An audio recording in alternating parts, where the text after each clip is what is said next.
Hello again, and welcome to Field Talk, where we bring you conversations that inspire experimentation and expand our knowledge.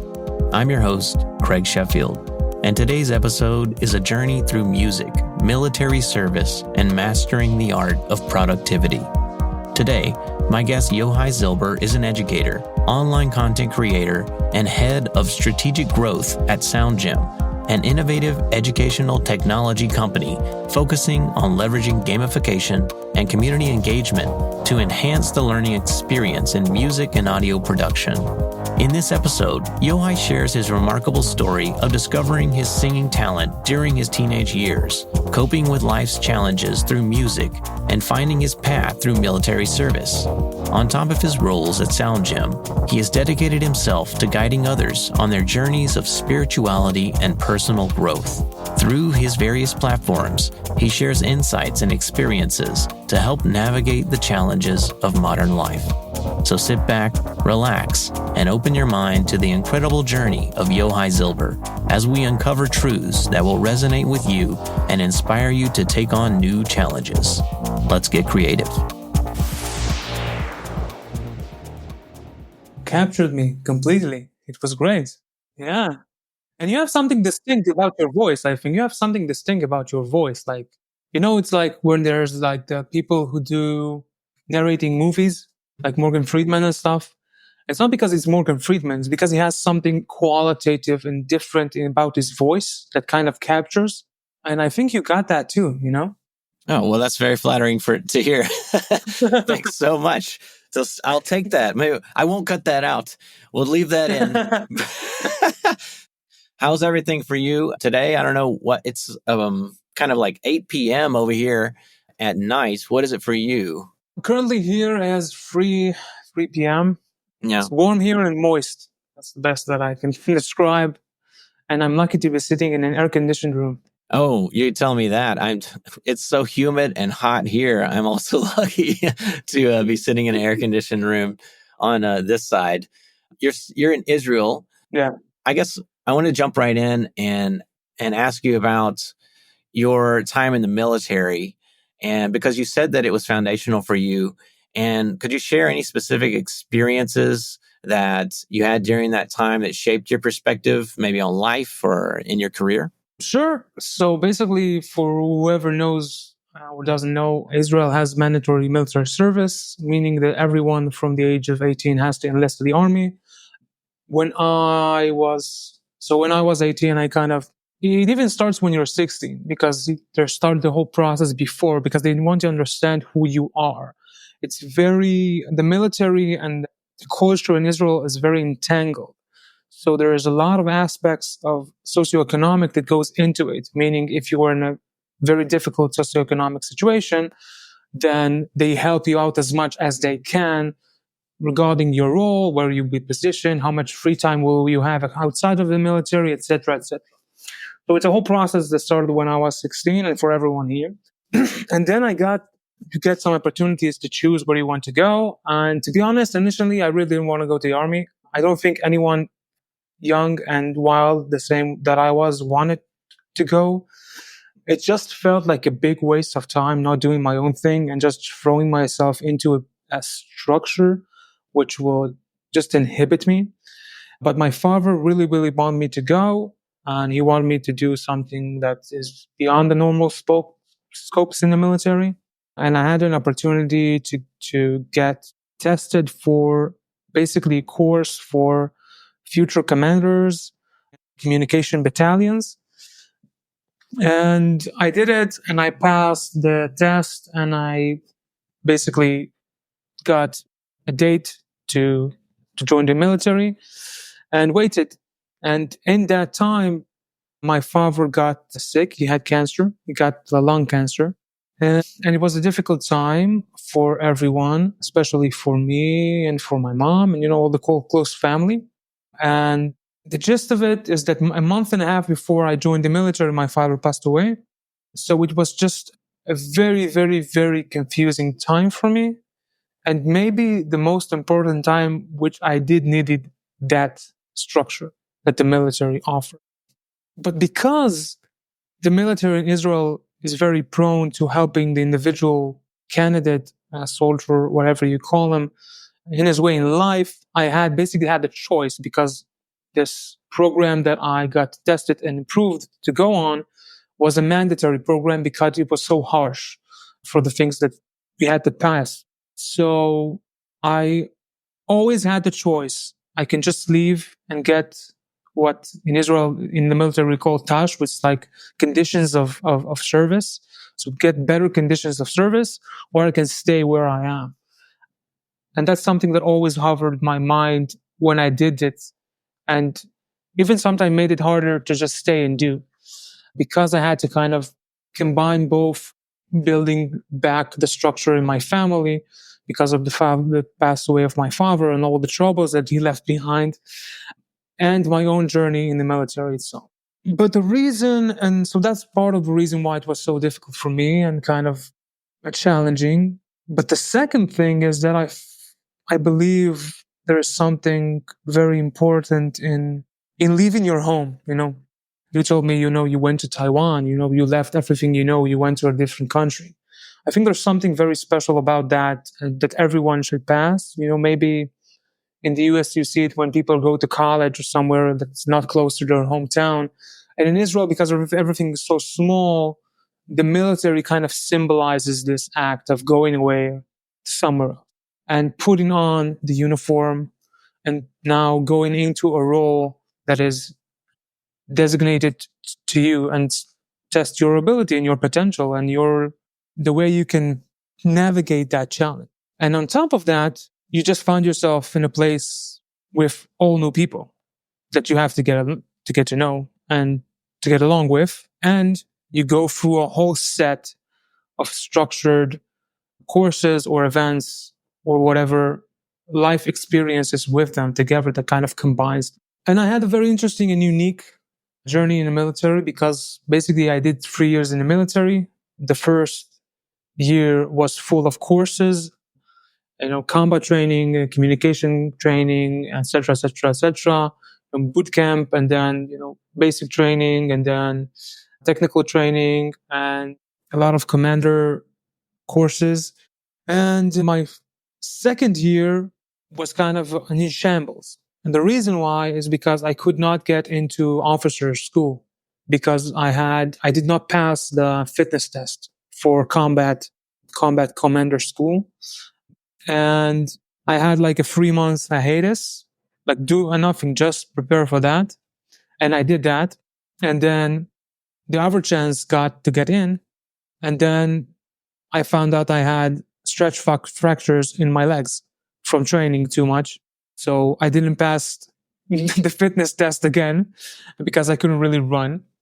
And then I had another 3 months to prepare for the next one. And then I couldn't train at all because I had stretch fractures and I had to heal. So I didn't get that one too. And it was a whole mess of a year, but really interesting and fun because I kind of stayed the same place. So I didn't move too much long. And then my third year, they said, okay, you're not going in to commander school. So I was afraid they'd just throw me somewhere random in the military because that's what they do. They just look at what kind of credentials you have. And if there's a role opening, they just throw you there. But in the end, they decided to keep me in the same like big course that I joined into. And I eventually became a squad leader in the basic training, the basic and advanced training for the course itself, which was very, very fun and probably where I found the most, really discovered my passion for education because I had a group of 8 to 10 people. I don't call them soldiers. I call them people because they're people that I was responsible for them in any other way, not just teaching them and showing them, but throughout to accompany them in their journey. And I studied a lot of ways along this whole journey in the military. You just grow up really, really fast, like really fast, not just because you go to the military itself, but the whole process, the symbolic act of it, you're getting to know different people, the fact that you're thrown into a system where it's very strict at first and then just lets go a little bit as you move on with your own roles and your abilities. And you have to kind of adapt. And again, it's the military, things happen. And I just took a lot of it to my life. And then one day it was over, you know? One day the date comes and they say, okay, you can just go. You have to leave everything you know and everything you built for the past 3 years and go back home. And hopefully take all the skills and mentality that you built along the way with you. And that's the magical thing about military, at least in Israel, which is very different from other places in the world, I think. Yeah, I don't know. I don't have firsthand experience, of being in the military. My half brother, he was in the Marines. I know my grandfather, he was in the Navy, and they didn't like really talk about these things a whole lot. My brother, before he passed away, like he mentioned one time he must have talked to my father whenever I was doing drum corps back in the United States, where basically you're just sleeping on gym floors and like you're waking up in the morning and doing like physical training, and then you're like preparing all day, and then you go to a show at night, and then you pack up back in the van or the bus, and then you go to the next show. It's like tour life, but it reminded him, he said, of kind of military where it's very structured. So like that's as close as I come to being in the military, where basically everything's planned out for you. Like all the meals or whatever is just provided for you at a certain time. You go here, you get this, you go there, you do this particular training, you go here, you do this performance or whatever it is. And that's all there is to it. So I could see how, coming out whenever you said you were 18, I believe, and just having, like that kind of experience with your father, I know that puts you in turmoil. So I think that probably did a lot of good for you. As you said, it's what you needed. Do you feel like there was any negative sides to that? Did it not allow you to maybe grieve, about those things, or you feel like it was just completely healthy that you had that structure there? You could have spiraled out of control. You said that you were young and wild. I'm curious, like what kind of young and wild you might have been. I don't know, man. Just, I didn't show up to school that much. Let's just say that. And for a lot of reasons that I struggle with today, that I understand why I was like that. So, for example, I have dyslexia, which means that my ability to perceive, to read and write, and to understand reading or kind of even communicate in a written form is very, very difficult for me, more challenging than anyone without dyslexia. And it was a very rough hurdle for me at school because I just didn't fit in educationally, and I just had to find my own way to do other stuff. And even the work that I do in sound gym, since the beginning, since I joined, it was like, I'm going to dictate what I'm going to write in the emails. I'm not writing emails like this. I'm dictating to the email. And that's kind of tools that help me kind of go over this personal hurdle or my, let's say, handicap in this world. And to lean on my other ability, which is kind of a direct translation of the fact that I couldn't read and write. So at least I can speak very well, and especially in English. So take advantage of this and make sure this doesn't inhibit me in the other side. Talking about my dyslexia doesn't sound as wild as I thought it would be, but but yeah, I think that's part of the things that kind of made me steer away from the traditional educational side of, let's say, culture, maybe, that says you go to school and then you go to study and then you go to do that and then you go to do that. I think the fact that it was difficult for me because of that, I had to find other creative endeavors to do where I do feel like there is a place for me. And the army really just set everything straight. It tells me, yes, you're not part. I thought when I joined, I didn't want to join because I didn't want to experience that harsh structure that I felt that maybe school had, because I didn't do well there because of my innate inability. But in the military, it kind of forced me to do that in various ways. And then it made me get my confidence back that despite the fact that I don't want to do it, at least I know that I have the ability to do it, which is something really helped me along with everything that I do in my life. So you were talking about whenever that you stopped military, I guess, training after this 3-year period, which I assume was like the mandatory requirement. You meet all these things and they say, okay, you don't have to be here anymore or get out or whatever the, the situation is. Like, does that relate any to, like the next thing that happened? Like, did something just fall in your lap after that? Or like, did you struggle to, reassimilate back into normal life? How did that part of your life go? Unfortunately, when I got discharged from the army, I didn't have, let's say, the most structured way or the most comfortable place to go back to. So I basically went home then, and my home was completely in shambles because of the death of my father, because he left a lot of financial stuff that just popped up out of nowhere after he passed away, and a lot of mess. And when I got back, like the average course for an average Israeli military person is go release from the army, take some of the money you get or some of the money you saved, or maybe work for a half a year or a year, and then go travel for a year or two, then go back and go study at the university. And when I got discharged, I had little money that I got from the military and basically no money at all at my house. And I had to help out my mom at the time and my little sister. So I went full military mode in the house. So it's like, let's get structured, This is the bills here. Let's do what we can do, what we can stretch from there, find a job, start working, get things on the way. And then after a few months that I got at least a mental control of what's going on and kind of sort things out, I asked myself, okay, what do I want to do? So my immediate thought was, okay, I should go to the university. I should go study. So I had to do something that I think that resembles in the US today SATs. And I did that in Israel. And it was terrible for me. It was the worst educational experience of my life, really. And really, what was so frustrating for me, just sit and study like on a book and like math. And it was just, I couldn't picture myself doing that for any other second in my future. So I said to myself, okay, so maybe I should just do what I always wanted to do, was music.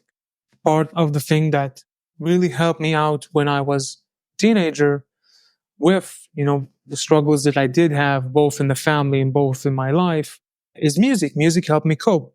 And, and my instrument was my voice. I used to sing. I have this funny anecdote that how I found out that I can sing well is when I think I was in the 7th or 8th grade, something like that. And we had music class at school and we had to sing something, the whole class. And then suddenly the teacher stops everyone and just says, who sang that good? And then everyone pointed at me. And I was like, I don't know. Okay, if you say so. And since then, it was like kind of my thing. I would sing. And music really helped me out when I was a teenager. It was the 2000s. So basically everything rock, alternative rock, progression rock. I would sing a lot, sometimes with my friends with a small band that we had. We did some things, and most of the time at my home with myself. That's also how I studied English that well, because I would just listen to the song and sit in front of the lyrics themselves and just go through it. And that's why I believe I can speak English way better than the average Israeli person. So I said to myself, okay, let's go with the flow and go study music. And this is when the first time I met Noam, which is the founder of Sound Gym. He basically had a small school, which was kind of close to where I lived back then. And I went like to the biggest colleges in Israel at that time to like just see what they got to offer.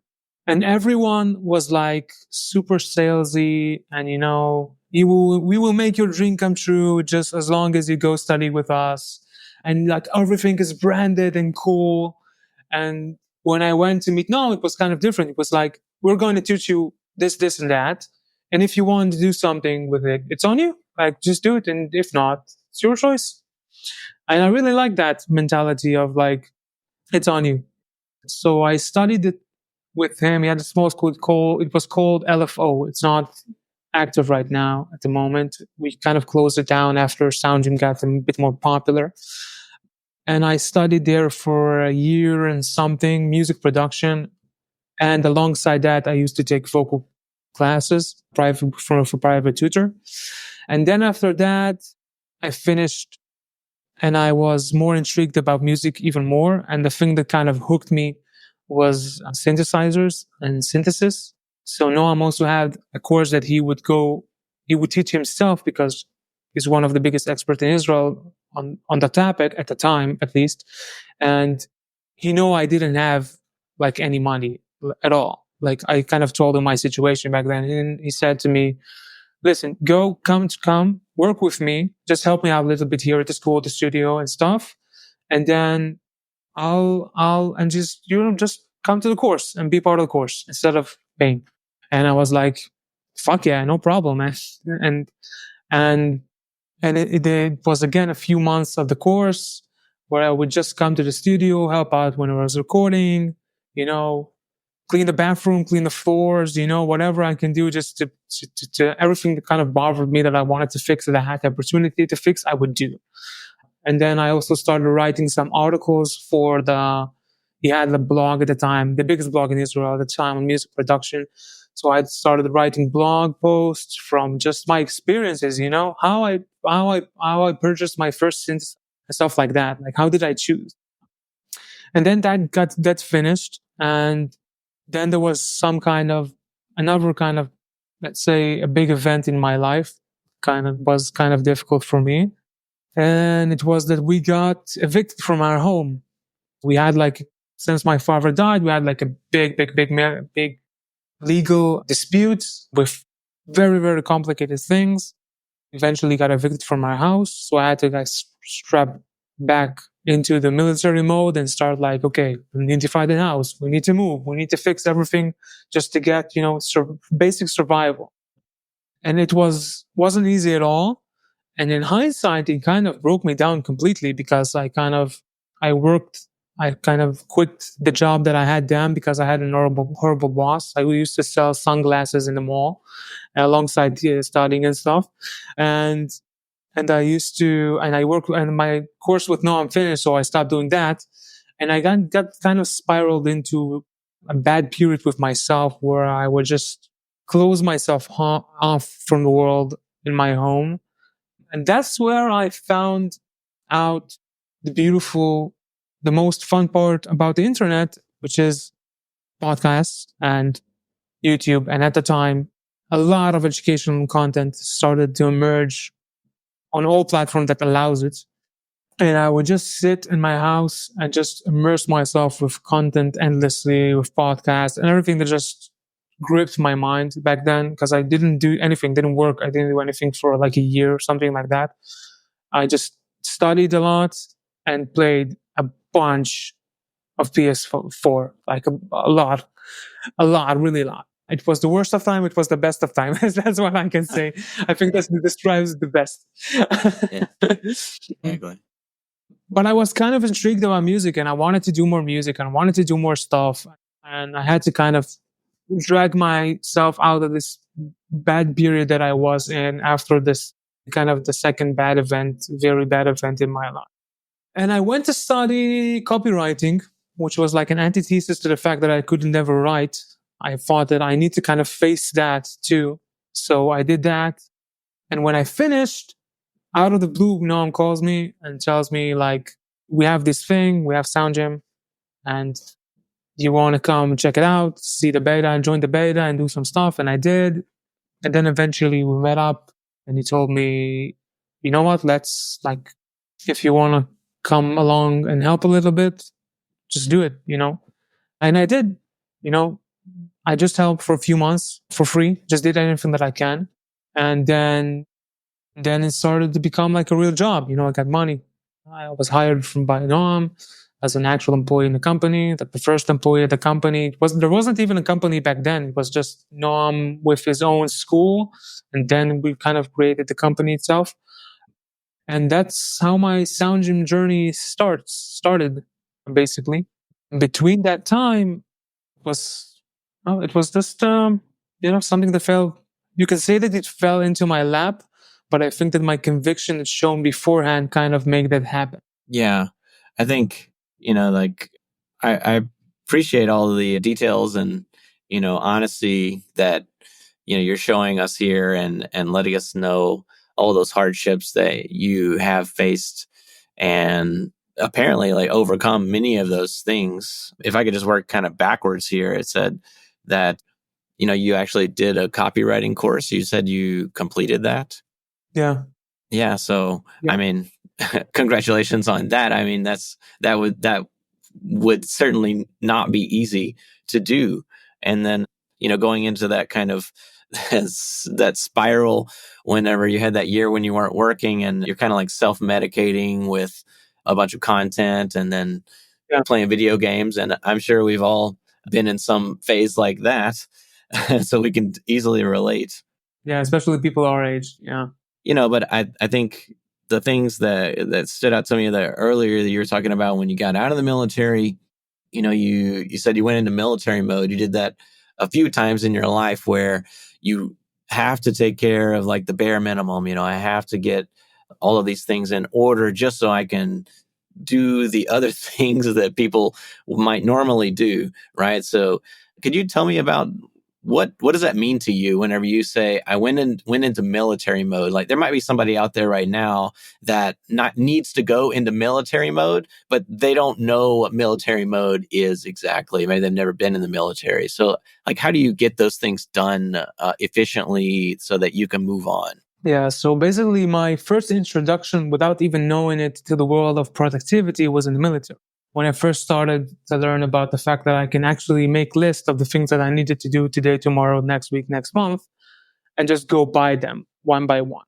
And use a calendar, and all these various people call them hacks, but they're just tools to use to get the grip of what's going on.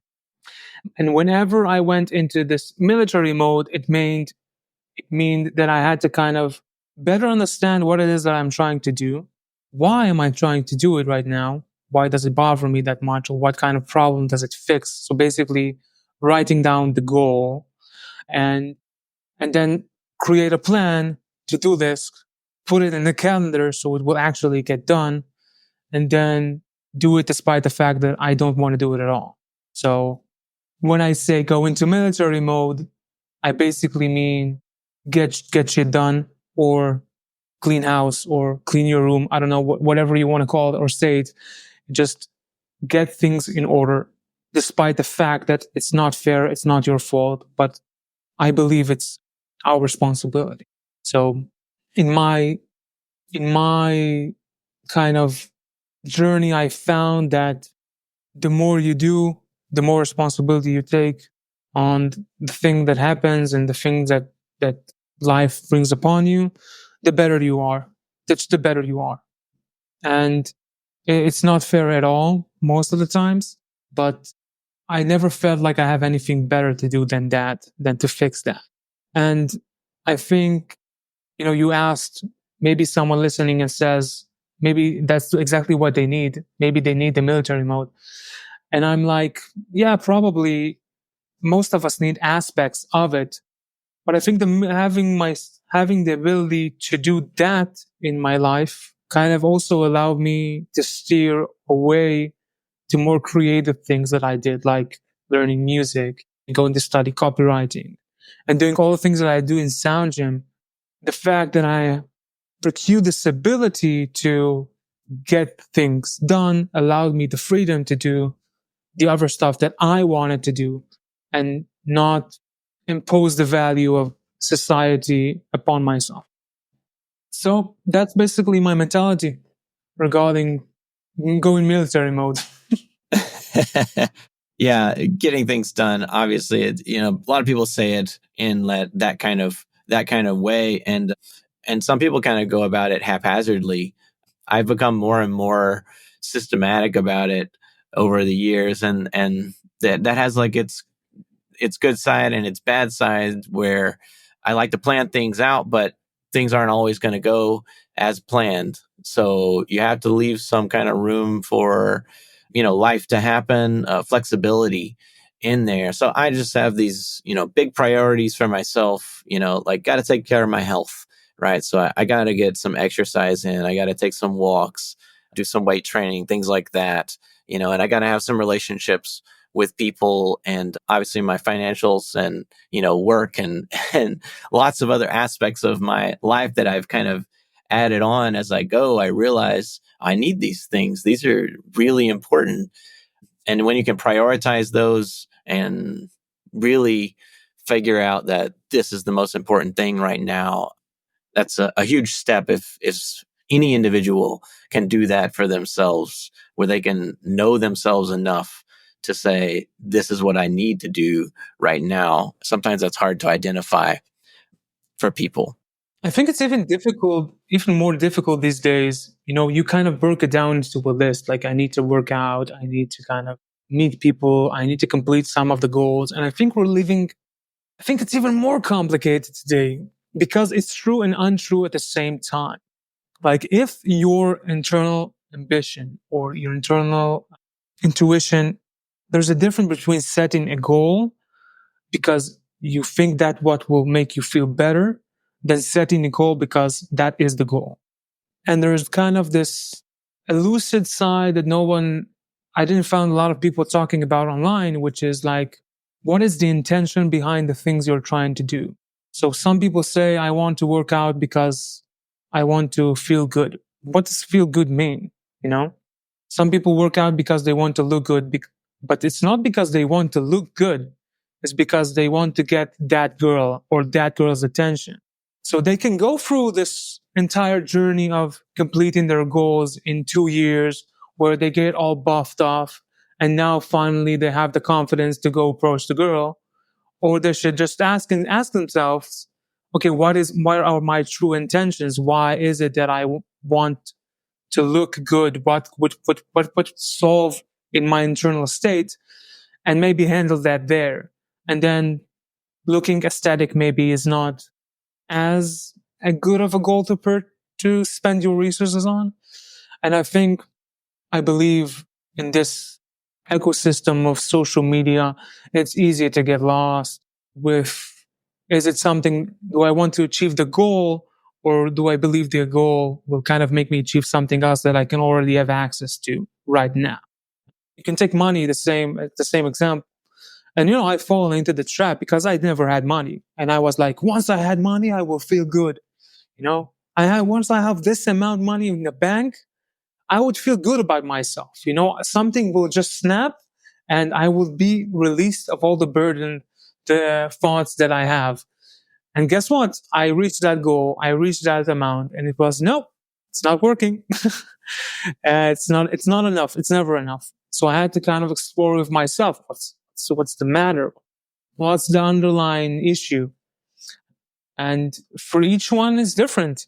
For each one is different. And sometimes it's very, very difficult to find like what it is that really is beneficial for us, and not just what the world tells us that will make us feel good if we do it. If you use sunlight in the morning and you work out and you drink enough water and you take protein and you have a social life and you have that, then you will feel good. It's like, no, if these are to-do lists, then they will not make you feel good. They will make you feel good once you want to do it and you get into the habit of being in the present moment when doing them, and not just making sure you scratch the check. And that's kind of where I found, or kind of clashed with, the world of productivity and the world of spirituality, which basically means, yes, you can get shit done. You can get into military mode. And that's a great way to be super industrious and get stuff done. But will that bring fulfillment, true meaning to your life? Not necessarily. But the combination of both can open up great, great opportunities for internal growth, and for, once an individual grows, everything around him grows. That's what I believe. Yeah, I think that's well put. That you can definitely get trapped inside of the, productivity rat race or, that wheel of I have to get things done all the time. And those are the people you see. That's not, you don't have to look very far in the media to find people chasing all kinds of things indefinitely. But yeah, you're saying that you have to look inside. You really have to figure out what's your motivation. And that's super critical. And sometimes I also feel, I'm going to ask you, you kind of have to experiment a bit. You have to try different things to really know what that is that you are needing, because you may not have the answer right away. And I saw you had a video on your YouTube channel that was about just starting something. And so can you speak to, that about like experimentation and just starting something? Wow, it's a video I did a long time ago to start something. Yeah, it's. I think it was the first video because it was the video about starting something. I And I guess that's kind of what you did whenever you were going into Sound Gym. So I mean, that's a big jump, I would assume, as well, even though you had a lot of things that led up to it. Sorry to interject there, but I was maybe giving you a place to jump off. Yeah, I think sometimes opportunity just calls. There's a lot of there's this concept called the hero's journey. There's a book called The Hero's Journey by Joseph Campbell, which is a comparison mythology professor, was not among us at the time, and he kind of broke down how a hero in the story, his entire journey, and one of the first step is the call to adventure. And I believe that when we are just living our life, we think, we believe that we have some like sovereignty about who we are and what we'll do. And, this productivity, get shit done, military mode. But mostly we don't, things just fall to our lap or things just grip us, ideas grip us, thoughts grip us, you know, I wanted to go study music. I had the chance to go study whatever I wanted, and music was the thing that kind of gripped me. And despite the fact that I'm not an active musician at the moment, or it's not like what I do, it's part of my life. It's some part of my aspect of, let's say, called my day job today. And I think what people are maybe hesitant to do most of the times is having the courage to take that leap of faith and answer that call to adventure, because it's their own call. The most difficult thing at this time, especially in this modern age where everyone is constantly distracted, is the ability to listen to the call itself. Why should I go study music if I can do X, Y, and Z that'll probably get me more money, more people, more connections, more everything else that will benefit me in this conceptual realm and not in my internal realm. Kind of bridging that gap, or having the ability to explore yourself and what it is that you like, that you love, your own intentions, and uncovering your own true intention is the difficulty thing to do. And the first step, and the second step is to go for it, which is answering the call. And despite if we succeed or not succeed, we learn more about ourselves, and we can have a chance to enjoy the journey and our choices, even if they don't really bear fruit eventually. But at least it's our own and not something that is imposed on us by society or by parents who push you to do stuff or anything else. Yeah. So, I mean, I basically just hear you saying, if you feel inspired to do something, you should try it. If it speaks to you, you should act on it, assuming, you're not doing harm to anybody else. Go for it. I think so, but it has to be in the realm of it has to be there. We can say a lot of things about inspiration. I think that inspiration and motivations are sometimes words that got chewed up too much, especially in the social media realm.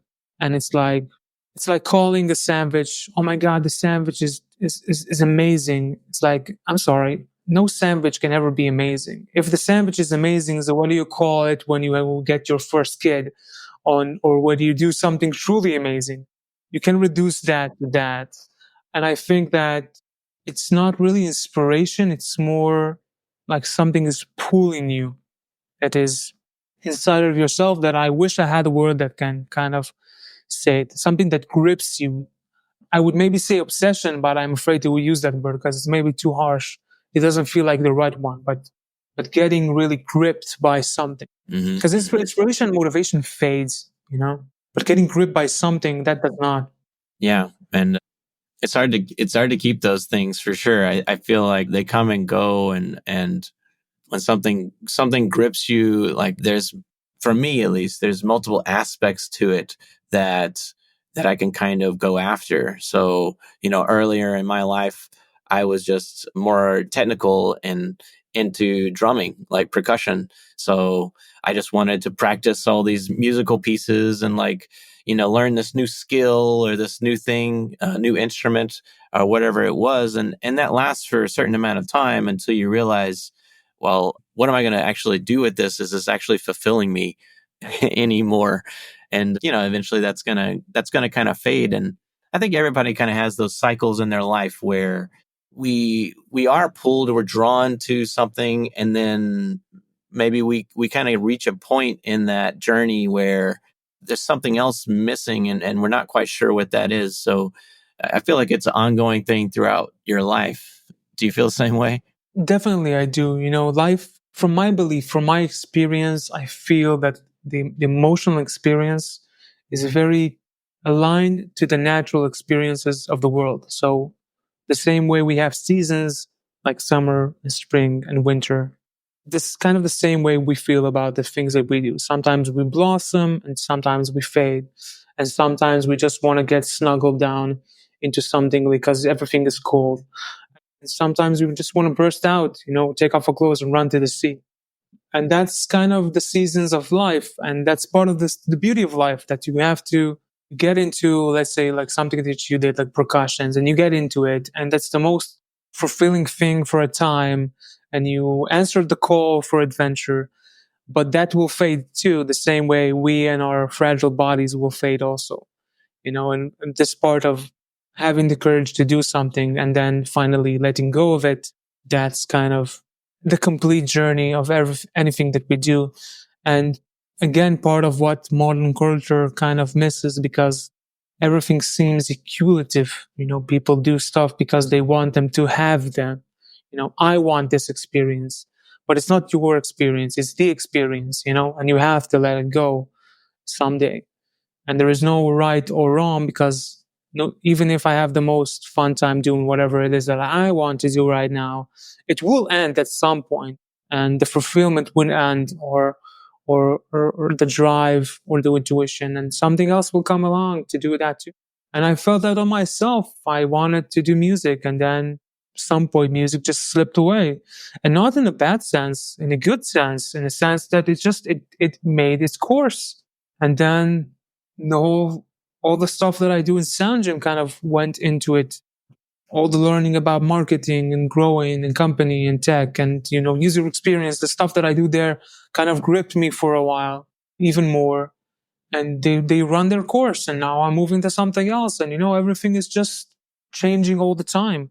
But there is this fear that people sometimes feel like, like FOMO, like fear of missing out, of doing the thing, or really having the thing.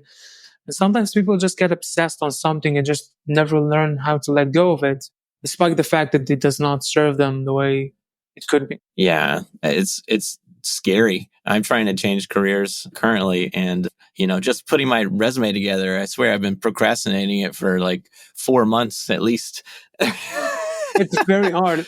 First of all, writing a resume is one of the hardest things anyone can do.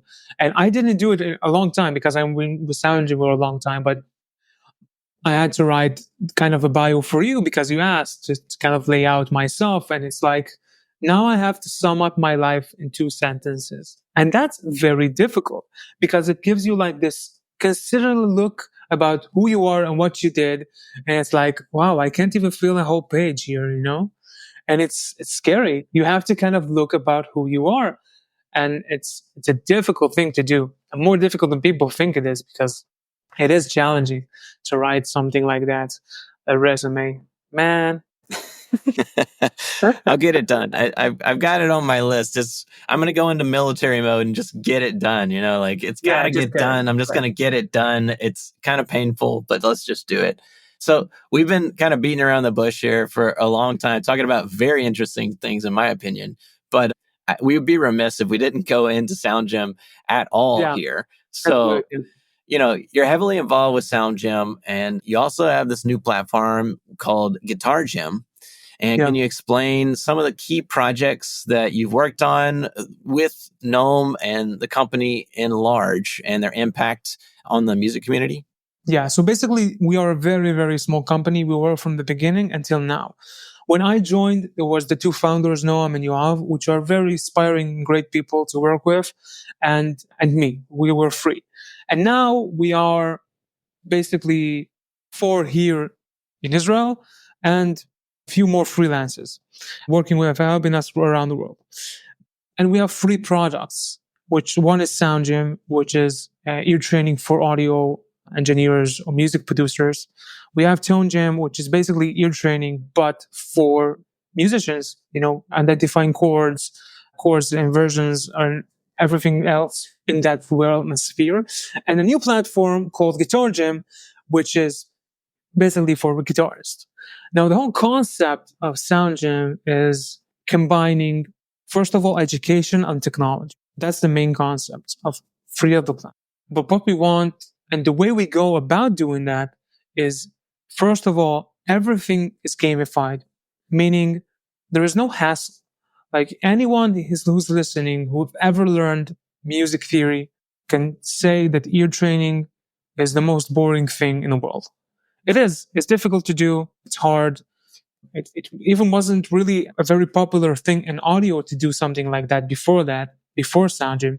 And putting it into a gamified concept just make the journey much more interesting. All of gamification in life, all gamifications inside games are basically a copy of life, of this journey, that I spoke about earlier. You start something, it's difficult, you get ahead, and the system or the platform tells you, good job, man, you got it right, keep going, or not. And then you have to deal with it yourself, as long as you have the ability to kind of withstand the failure.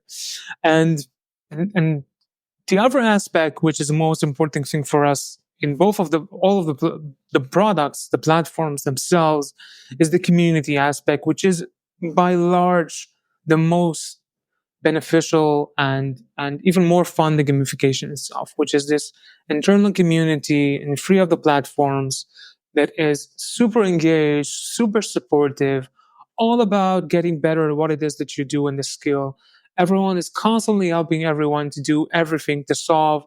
How do I pass this game and this level? I found it difficult. What should I do? Can you help me out? Or here is a song that I've made. Can you give me some criticism on my mix? And that's what we're hoping to bring into the world of guitars. This to help people start their journey with guitar and not fall in the first hurdle, which is where most of the people do. Me included. I have a guitar behind me. I started guitar a few years ago. I picked it up. I played for 3 months and then I stopped. And we want to solve that. We want to help people continue. And I believe that with a great platform, with great communications, internal gamification and community, we can do that. Now, that's generally about Sound Gym and Tone Gym and whatever, the products themselves. How do I fit into the picture? Well, basically, we're a bootstrap company, meaning we never hired, we're not a funded company. Noam and Yoav did a lot of groundwork, even before I joined along, to build the infrastructure for all of this, both the technological infrastructure and both the experimental and the experiment itself. Experience. And we kind of had to learn how to leverage technology to our best of the abilities. And most of the time, even sacrificing a lot of things just so things will work smoothly with the current team that we have, so we can stay constantly agile, flexible, and productive just to keep going. So everything we do, the first thing is, one, do we actually need it? How much ROI do we get from it? And the second thing is, can we automate it or not? So in my realm, on my side, so we have our own affiliation program, which is our own. We build it. It's entangled into our systems. Like we don't use outside support system. That too, once we reach and a big amount of users and support comes flooded in, which is one of the roles that I did when I started out doing support, then it was like, okay, I can't handle it. It's just too much. What do we do? And we used a third party service called Zendex. And after a while, when COVID hit, we got a big boost of users because everyone was locked in home doing heel training, apparently. we had to fix that too. So we built our own internal support system that kind of help us do things better. Even our accounting software is an in-house built accounting software approved by the government and the IRS in Israel. So we can kind of automate things and not waste time or money to do stuff, to use other people, stuff like that. So this kind of mindset is what help us not only reach where we are today, but also keep it very, very tight when it comes to the team who's working with us. And anyone who worked with us and work with us now, they're all exceptionally creative people. Everyone has to have a hand and everything, almost anything in their realm. So, for example, I can take me, for example, I come from music, copywriting, marketing. I know how to edit videos. I know how to do SEO, PPC, affiliate marketing, partnerships, all the things in SoundGym support, building UX UI, doing UX UI for our own things that we do internally. I do almost everything. And that is not because I was born with this innate ability to do everything. It was because whenever a need was presented, I had to do a deep dive, learn, extract it, apply it, and move on to the next. That's how you pick up everything. And it's only by doing that you can get to that point. Only by committing and doing project upon projects upon projects upon project. And I'm sure you know it too because you're a very generalistic person yourself. Just studying and doing, studying and doing, studying and doing, studying and doing whenever something is calling. And then one day you wake up and you're a different person when it comes to your set of skill and your ability to cope with things and the ability that you have to produce things, especially in the digital realm. Yeah, everything's always changing. It's super difficult. It feels to keep up with things. But like we said earlier, just putting taking that first step, and doing that one thing. And then you find that after you have some experience doing that one thing, you can shift to something else. And some of those skills can transfer, right? We call them like transferable skills. So after you've done enough projects, like you're saying, again and again and again, and you've done something different, you find how they relate. You find the most useful things that you can use from both of those skill sets. And that's kind of what this whole podcast is trying to get to in a roundabout way is, how does Yohai utilize like a calendar and he uses these basic skills that anybody can apply to their own job and just make things happen for themselves. You mentioned using tools like Notion and journaling, and you have like a calendar system that you use to like boost productivity. Maybe just real briefly, can you take us through your favorite tools and how they help you manage your task effectively, maybe related to SoundGym? So I would say one thing before I dive into it, and I think it's one of the most harder things that I have, at least I had to struggle with when doing stuff, because I can sit here and tell you all the things that I did, but I think that I did and I do and I want to do. But I think the most difficult thing about doing anything is the humbling part of it. I think the most thing that's difficult for me when I go into something new, it's not that it's challenging to learn something new, but kind of to realize how much you don't know or how much there is still to learn. And this is and facing that, I think is the most important transferable skill there is. Facing the unknown and kind of humbling yourself every time you go into something new. And when we talk about these kind of things, we want to connect them to practicality, meaning how to write to-do list, how to use calendar, how to use Notion. I would say that first of all, there is nothing better than a calendar. To-do lists are kind of overrated. The reason why to-do lists are overrated is because most of them are not depending on a date. They're dependent on a deadline. But a calendar is different. You can say, I want to do X. And you can also say, I want to do X and this day at this time. And that's different than just writing it down with an end goal date in mind to complete it.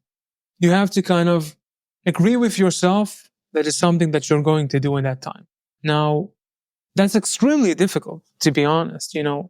To set up my alert for this kind of podcast that we're doing together now is easy because it's not me with myself. I have you here and I'm kind of using you as an anchor to make me accountable for this. But when you do it with yourself, that's a whole different story because you have to be accountable for yourself and all the different parts of you that push you to different directions. So, for example, I consider myself a very open person. I get easily distracted because a lot of things get me curiosity. And wherever I write to myself to do something, it's like I have to battle for it with myself, inside myself. It's like, yeah, but that kind of, I thought about that earlier. Maybe I just check it out for a second. It's like, no. I have to go back. And it's a bit like meditation. Have you ever tried to meditate? Yes, absolutely. Yeah. Okay. So for the people listening who never tried to meditate, it's like meditation is pretty easy conceptual. You sit down and you choose something that is called an anchor to go back to. So it can be your breath, it can be part of your body scan, or other different methods, maybe guided meditation, whatever. And whenever you find your thought drift into something else, you have to go back to that anchor. Go back to that anchor that you chose for yourself when you started the meditation. I call it doing reps, like in the gym. You do reps. Your mind goes and you have to go get it back. You do reps for your concentrations, for your mind. And that's the kind of the same thing when you write something for yourself in the calendar. A lot of things will pop up to your mind and will call you. Some of them are good, some of them are bad, some of them are just pure resistance to that thing that you want to do. And building the skill to kind of being able to go back to it and understanding that that is the most important skill you're learning from doing it makes things much more easier. Because, when you find yourself, let's say, browsing online motivational videos, people say, just sit down for 5 minutes and you'll see it's easier. Yeah, but it's not the point. The point is understanding this is hard, understanding that your mind wants something else, and having the ability to go back to this anchor that you have for yourself, which is the list that you have in the calendar to do. So the calendar and the things that you put in the calendar are the anchors for your mind that you always have to go back to when the time to fulfill the task that you chose to do is. The biggest pitfall people have when it comes to using a calendar generally is that they highly overestimate their ability to do anything. And it's highly overestimate, and everyone do it, and I do it all the time, highly overestimate their ability to do anything. And it's like there are different parts of you. There's a part of you who wants to do a lot of things. So he said, I will fill my calendar from top to bottom. I'll get up at 6 a.m. and I work until 10 p.m. at least. And I'll do that every day for 2 years, and then everything will be great. And it's like, no, it's not a good plan. It's not a good strategy. Like, you cannot let your calendar or yourself to be the tyrant. You have to negotiate with yourself whenever you want to do anything. You open up your calendar. You have let's say, your goal in mind, or the things you want to do in mind. You have the plan laid out, and you want to fill it into your time slots. You have to really negotiate yourself. So For example, if I want to sit down and write a script or write something for the content that I do, I can set a time for it. But my initial response is I want to write first thing in the morning because I'm the most productive, and I want to write, maybe look at it a few times a day in the day just to go back to it, especially because writing is very difficult for me because I have to read and write and read and write, and I have my dyslexia. So I have to like put another emphasis, and it's another hurdle for me. And but I have to be kind of honest with myself. Okay, I will not sit down and read and write for 3 hours of my day. I will just not do it. I don't have the energy. I don't have the emotional energy to even deal with it. So let's cut it down to a half an hour. Can I do an half an hour and still feel like it's okay with me and it's okay with all the other things that I want to do? Is it doable? It's like, yeah, maybe it is. And maybe it's not. It's about experimenting, you know? I think the best example I can talk about when it comes to doing something new in that regard and being humble is I started reading a lot of books a few years ago. But the problem was, because of my dyslexia, it was very difficult for me to read. Very difficult. And most of the things that I read are in English, which is not my native tongue, because most of them are not translated into English, into Hebrew. And so it was extra difficult. And I also found out that reading is preferable for me when it comes to studying because it's an active process, unlike hearing a podcast, which is passive. So the things that I really want to dive into, I read. So I set myself a goal, and the goal was I want to read an half an hour every day. And I started. And of course, I completely bombed. Like for months, I tried every day to read for half an hour. And most of days, I would not do it at all because the task was just too daunting for me. Really too daunting. So I had to humble myself completely and say, what kind of negotiate with myself? What is the time that I can sit with myself? Put on a timer in my phone and say that I can do in a constant manner each and every day. And the answer that popped off in my mind was 2 minutes. And so I started 2 minutes. And that's extremely humbling thing to do. It's like, that's all I have, 2 minutes of reading. Like that's all, is that everything that I have right now? And it's like that's what I could do. Just 2 minutes of reading this thing in an active manner in a quiet room with myself alone. And I did that for I think it took me a year to get to 20 minutes a day. And then finally, after some months after that, I got into 30 minutes a day. And then the habit was there. And now whenever I want to read, I just go read as long as I want. But I had to kind of develop the first skill of putting myself with this struggle, both in the learning aspect of it and both in my own internal struggle because of my dyslexia and all the past, I can say trauma, but I don't like that word, but the past failures that it embarked on me in my personal journey, and kind of dealing with it and voluntarily exposing myself to it slowly and surely until I got into a point that I feel that I own the skill and I can read whenever I want to. And that's what I do now. Whenever I want to, I just sit down and read. And it's every day. Nice. I think I'm sure other people are resonating with a lot of those sentiments. I know me personally deeply resonate with that idea of wildly overestimating my ability to do any one thing. And also you're speaking to developing habits and making it kind of normal. I also think if you go out and read some literature, you're going to see something like, oh, it takes about 2 months or whatever to develop this habit. But me personally, I find that it takes much, much longer to actually develop a habit that I can sustain. And then even if I just take a short break from that habit, sometimes getting back to it, I have to go back to that, humbled kind of feeling, whether that's exercise or studying any one thing, and you have to cut it back down to a size that's going to work for you at that moment. And so Man, I completely understand all of those things. I think those are excellent things for everyone out there to remember and keep in mind whenever you've got a project that you're working on, or you're trying to learn something new, you're trying to develop a new habit. Just break it down into something that you can achieve and be patient with yourself, because nobody else is gonna be patient with you. Yeah. And it's much difficult to be patient, these days. We're so used to, it's completely off the charts, crazy in my mind, that I can just open up my phone and I can press a button and a whole tray of pizza will be arriving at my door 30 minutes from now. And I can just eat it and watch TV. And it's like, how do you beat that?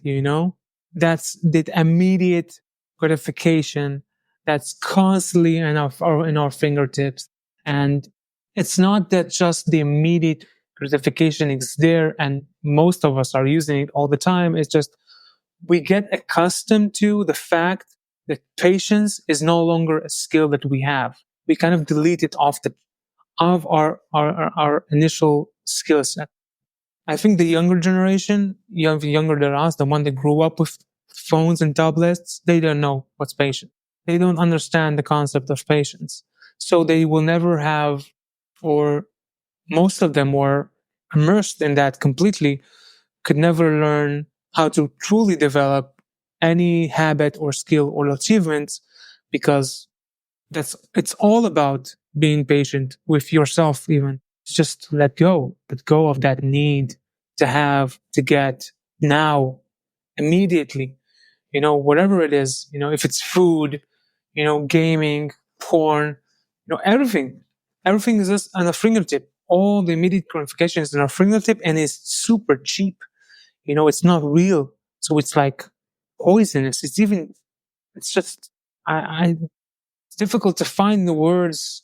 It's corrupted gratification. That's what manufactured and corrupted gratifications on our fingertip, and learning to fight it is also a big part of the modern hero's journey. Let's say it like that. Nice.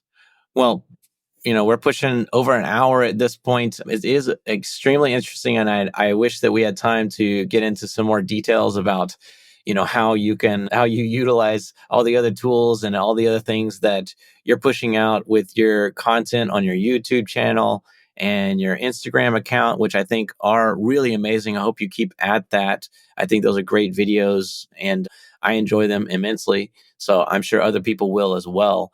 Is there any last words or words of encouragement or things that you're into right now that you want to share with everybody? I think that IG is the best place to follow me at the moment. It's where I put most of my emphasis, my limited emphasis that I do have at this kind of crazy time, both here in Israel, both in the world, and both in my personal life. I would say that I plan a lot of great things up ahead. And I appreciate the fact that you reached out and gave me this opportunity to come on board and listen to me babble and yabble for more than an hour. And hopefully the listeners will get something out of it. And that's it. All right. Well, definitely put the links in the show notes for everybody that's interested in going and checking out the content. We'll also be putting links to all of the platforms that SoundGym has, such as Tone Gym and Guitar Gym. So definitely go check those out. I cannot speak highly enough of those platforms. They are so good. I've spent tons and tons of time. I have a diamond badge on SoundGym, so I have put in my hours on that. I love it. Definitely go in and check out the community as well. It is very supportive over there. And that's mainly because of this man right here, Yohai. So thank you for spending the time with us today and sharing all your insights. It's lovely to talk to you. Bye. You too. Appreciate that. Bye. As we wrap up this insightful conversation with Yohai Zilber, let's reflect on the wisdom he shared. Yohai's journey from using music to cope with hardships to finding his true passion in education and technology is inspiring. From this discussion, 3 valuable takeaways stand out to me. Number 1, utilize project-based learning. Gain transferable skills by engaging in hands-on projects that challenge you to adapt and learn new concepts, technologies, and tools. And if you're looking for more food for thought, I recommend checking out the book Ultra Learning by Scott Young, which also recommends this strategy. Number 2, embrace experimentation and humility. Take a leap of faith and pursue your true intentions while being open to the possibility of failure and learning from mistakes. Yohai's approach to overcoming challenges through patience, humility, and experimentation highlights the importance of these virtues in personal growth and skill development.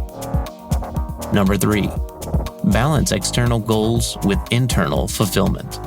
While pursuing productivity and achieving tasks is important, also invest time and effort into understanding your motivations and experimenting to find what truly fulfills you.